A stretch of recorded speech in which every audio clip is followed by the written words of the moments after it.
अचलपूरच्या फिनले मिल्सचे कामगार गेल्या 2 वर्षांपासून आपल्या थकीत वेतनासाठी संघर्ष करत होते।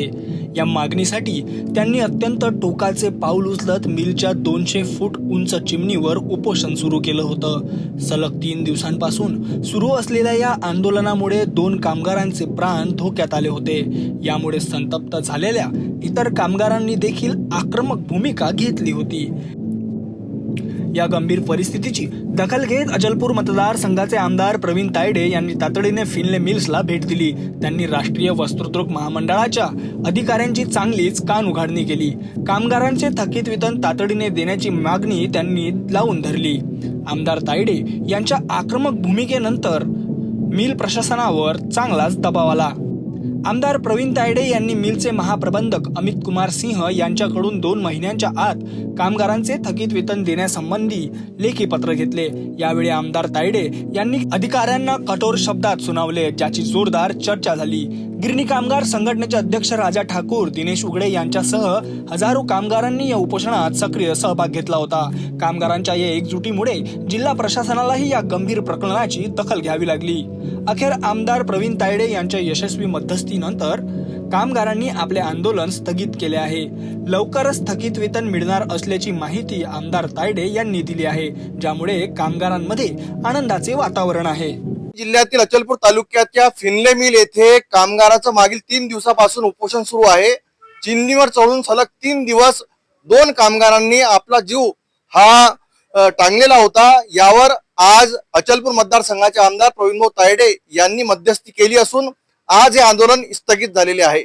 कशा प्रकारे या थकीत कामगाराचे थकीत वेतन मिळणार आणि कशा प्रकारे याचा मार्ग तोडगा काढणार जाणून घेऊ प्रवीणभाऊकडून।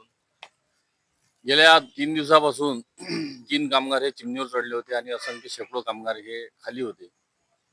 आपल्या 36 महिन्याच्या थकीत वेतनासंदर्भात त्यांनी हे आंदोलन केलं होतं आणि इथं अनेक लोक येऊन गेले। बऱ्याच लोकांनी त्याचा श्रेय घेण्याचा प्रयत्न केला, परंतु तसंच ते की तळमळ पाहिजे आणि त्याच्यातून कामगारांना ज्या गोष्टी पाहिजे होत्या, म्हणजे थकीत वेतन असो, त्यांचं बोनस असो, याच्याबद्दलच ते मागणी करत होते आणि अनेक दिवसापासून प्रलंबित प्रश्न निर्माण झाला होता।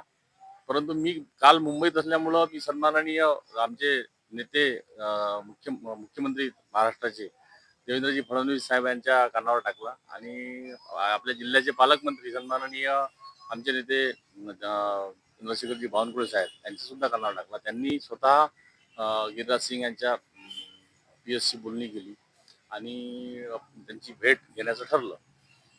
ती भेट अजून मिळायची आहे, पण मी आज आल्या पहिले फिनले मिलमध्ये आलो आणि संबंधित जे वरिष्ठ आले होते NTCचे त्यांच्याशी चर्चा वार्तालाप करत असताना त्यांचा थोडासा वेगळा हे आमच्यावर निधी नाही आहे, फंड नाही आहे, आमची वाईट परिस्थिती आहे, बिकट परिस्थिती आहे। मी म्हटलं तुमचे पगार होत आहे, पण कामगारांचे का नाही?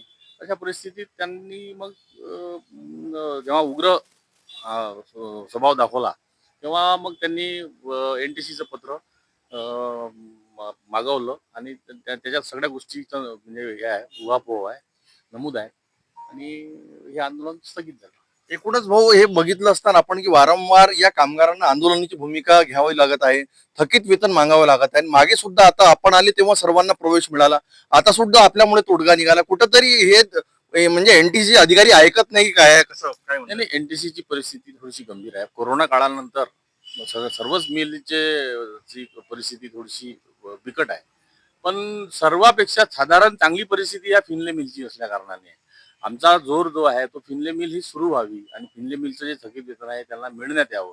त्या 22-23 मिल सोबत याची तुलना करू नये।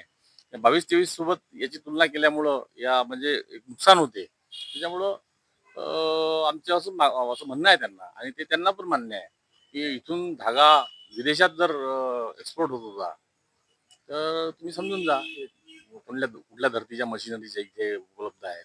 एकूणच हा जो विषय आहे, असं वाटतं की 22-23 मिल जे आहे भारताच्या, त्याला पाहून हे ऐतिहासिक निर्णय कामगाराच्या पक्षामध्ये देण्यात आला, जो लिखित देण्यात आला विशेष म्हणजे।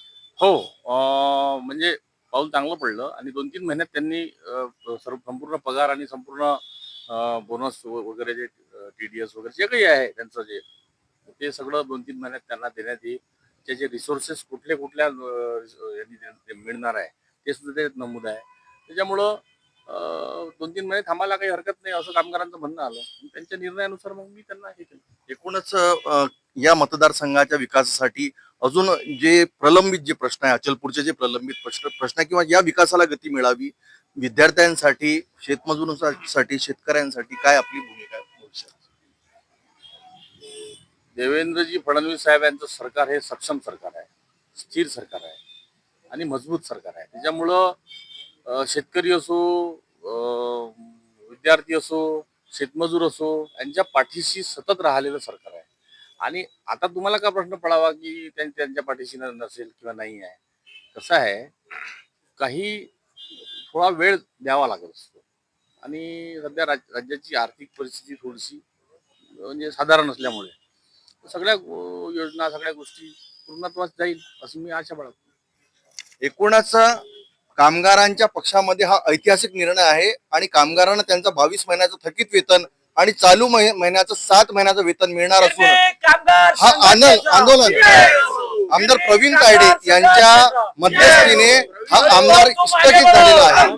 कॅमेरामॅन धीरज सोबत नितेश किल्लेदार, सिटी न्यूज, अचलपूर.